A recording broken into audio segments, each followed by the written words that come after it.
What's the meaning of area?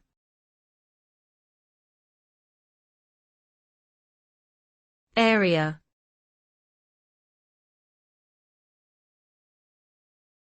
Area.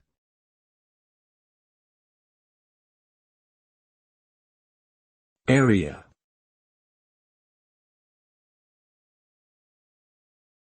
Area.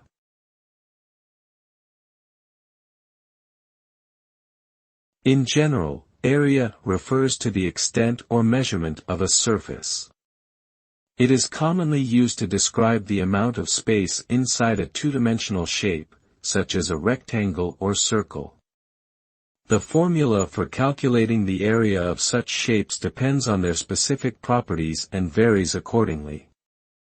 Area is an important concept in fields such as mathematics, geometry, and physics, and is often used in practical applications, such as calculating the amount of material needed for a construction project.